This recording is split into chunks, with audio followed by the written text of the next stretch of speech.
Hey guys, it's Jim here, and today I'm going to try and condense down if it's worth buying the Quad Cortex if you have either an HX Stomp, a Stomp XL, a Helix LT, or the full-on Helix. Now I'm going to start this video with putting the question to you first, and only you can answer this honestly.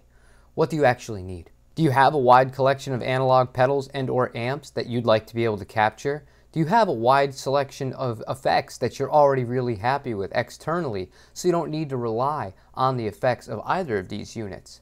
Do you want an all-in-one solution so you can get rid of all of these things altogether and not have to worry about it?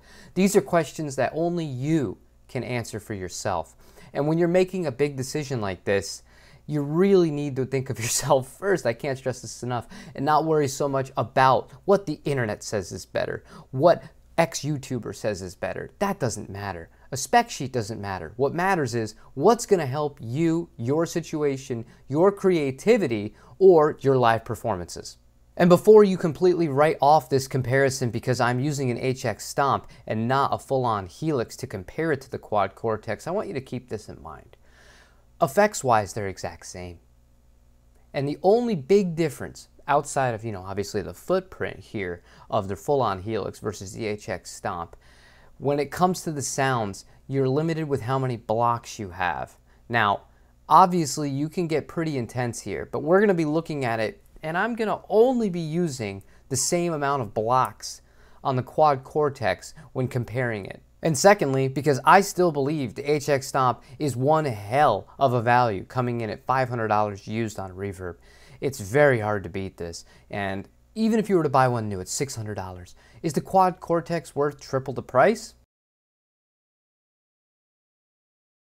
The first thing we're going to do here is compare an amp from the newest firmware update from line 6 that has the Fender Princess, which is really just a Fender Princeton amp. We're going to compare that with the same thing on the Quad Cortex, and we're not going to use any external IRs, no third party anything. We're just going to try and dial in a quick tone and see how they compare.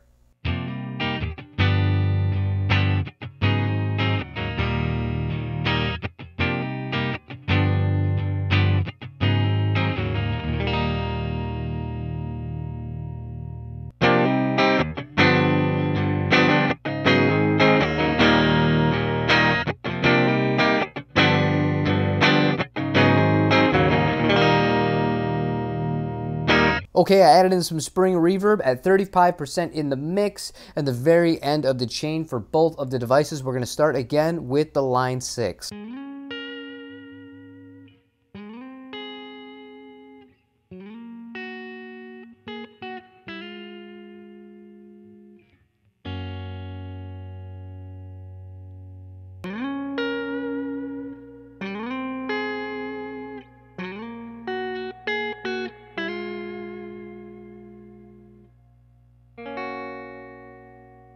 Okay, so that was a really basic bare bones comparison with and without reverb of the Princeton emulations from both of these devices.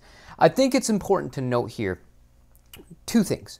First is, when you're dialing something in on the Quad Cortex with the touchscreen, this is infinitely easier than kind of tweaking the knobs on this. Now, I'm used to the HX Stomp, I'm used to even the Helix, but that being said, this as just a user interface is fantastic. But the one thing that this has over this right now, I could dial it right into my computer and tweak exactly. The desktop interface that the Helix comes with, that software, is really good. It's not as good as the plugins that the Neural DSP does support as is, such as the Soldano. That one is perfect as far as being able to tweak on the computer and on the go. But the fact that you have nothing right now with the Quad Cortex compared to the HX editor that comes with these guys, you should consider. All right, now we're going to do the Soldano lead with humbuckers. We're going to have the drive set to 6. They're both going to have 1964 by 12s here. And again, we're not going to dig too deep into tweaking these things. We're just going to see out of the box what it's going to sound like with both.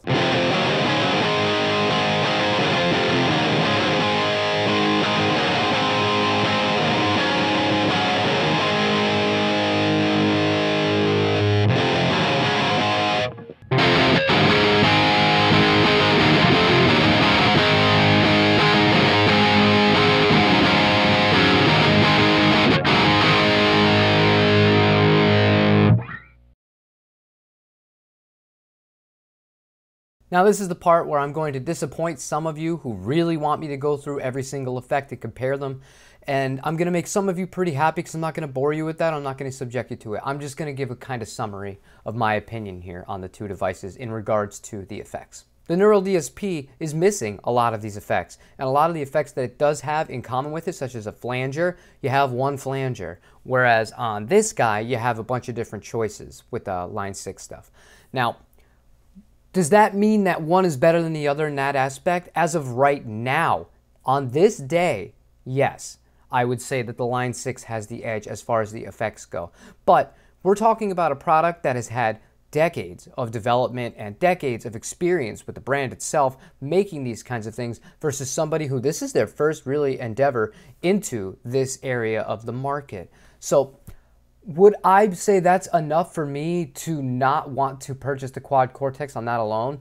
No, I wouldn't. And even realizing the history of the company of Line 6, when you think of where the Helix started versus where it is now, it is a gigantic difference. And it's a kudos to that company, to Line 6, for staying with this product. We're in the 6th year of this piece of gear, and that's almost unheard of. This is the first one that's made it this long where people and pros are still relying on Line 6 Helix for their rigs. And you have to say they did a great job. They've stood behind their product. However, I have to say, given with what I've seen from Neural DSP and my own personal experience with having problems with reading their patch notes, with seeing how dedicated they are and how serious they're taking this, I have absolutely no doubts that in the future, this is going to be as good, if not even better, effects-wise than the Line 6 is. It's just a matter of time.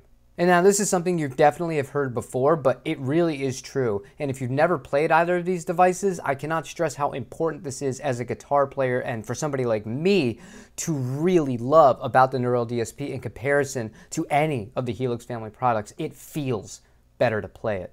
And again, that's not something tangible. That's not something that I can show you on the screen. It's not something that I can explain. I can only explain it as well as I can. This feels, the Quad Cortex, feels more similar to me playing with one of my amps than any other piece of gear I've ever used. That's just how it is. And that can be inspiring in its own effect. Or if you're somebody that's not used to that, maybe it doesn't mean a damn thing to you. Maybe you're fine without that kind of that I don't know how to even put it in the words. It's just this reaction between how you're playing and what you're hearing in your head and what you're hearing through the monitors or the headphones, whatever you're playing through. It's just on another level with the Neural DSP, whereas the Helix still, even with third-party IRs, it's not even close to as good as the Quad Cortex in that sense. But the biggest selling points of the Helix family still to me, it comes with a looper. I mean, that sounds like something that shouldn't be that big of a deal, but to a lot of people it is. To me, it's not. It's not really. If I wanted to loop back and play along with myself, I'll record myself in Pro Tools and I'll have fun just loop recording in that aspect. I'm not the kind of person when I play live, I've never really relied on a looper pedal in any act I've ever been in. You might be different. You might be somebody that uses a looper constantly when you're playing out live, or you might use it as something as a quick tool to just kind of try and write something out or pitch yourself for ideas. It's a fun way to do it for sure. It's a lot better than just noodling on notes randomly. But other than that, the fact that the desktop interface is not available for the Quad Cortex, that kind of sucks, but it will get there. That's something that, as of right now, it's not there, but it will be in the future.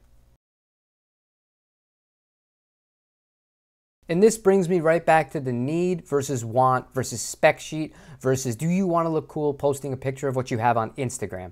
If you're somebody that's running a little half stack or a combo like me, I have the orange. If I was going to go play a gig tonight, I'm relying on that orange for the clean tone. I'm relying on that orange for the drive.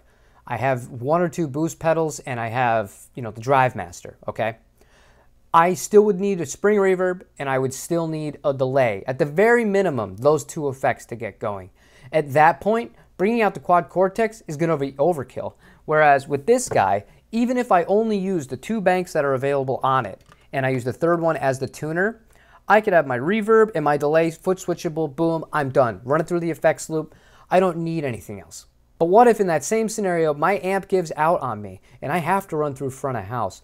I'd be much more likely to want to take the Neural DSP because the amp simulation It's just straight up better. No third-party IR is going to get this thing in the ballpark for where that is stock. To me, as far as tone and feel-wise, the Neural DSP, the quality of the amps and the drive, oh, it is so much better than on the Line 6. And where I think the Line 6 excels so much more in the effects category, as good as that is and as big as the difference is between that and the Neural DSP, the difference is even bigger as far as the tones of the amp emulations that are in the Neural DSP compared to the Helix, in my honest opinion. So if I have to run through front of house and I only can pick one of these right now, I'm taking the Neural DSP because to me, it's going to get me the best overall tones. And, you know, as the full package, I still think, even as things are right now, with the things that this is missing, the Quad Cortex, I'd still much rather have this than a Helix. And just another food for thought here, although I have given credit to Line 6 for supporting this product for as long as it has, I'm going to go back to that. It's been 6 years. Who knows when the next one's going to come? If it's going to be compatible, how much better it's going to be in the family line. Maybe they'll have a capture built into theirs. I haven't even touched on that aspect of the Neural DSP, and I've done that for good reason because I wanted to focus on what is available for both of these units right now. The only instances where I mentioned others was going to be the fact that there was no looper and the fact that you don't have the desktop interface yet, but you will get those. Whereas if you buy a Helix, you're never getting a capture. That's just how it is. You're not getting it. So I'm not sure if I've even learned anything from this. All I know is this is still a great piece of gear, this Line 6.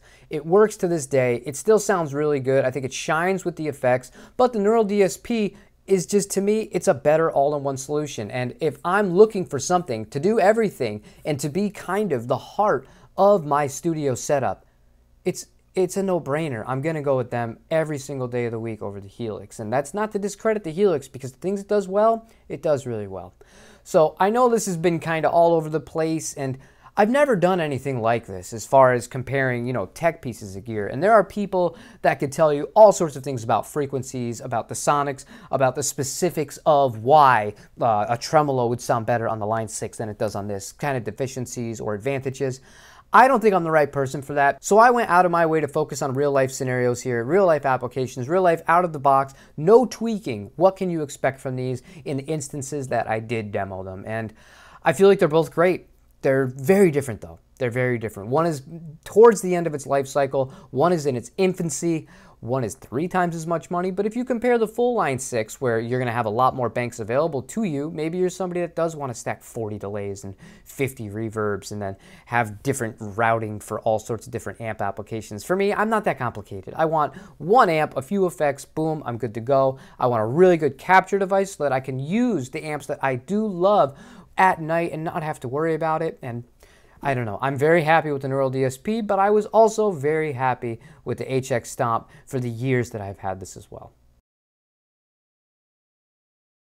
If you don't mind being along for the ride, I think that the Neural DSP is the absolute no-brainer out of all of them. And, you know, I can't compare it to the AXFX. I can't compare it to the Kemper. I don't have either of those. This is the first device I've ever had that can capture an amp live in the room. But even with that being said, I think just seeing how this company operates, seeing the level of detail they're putting into all this, seeing their commitment to their customers, and that's gigantic.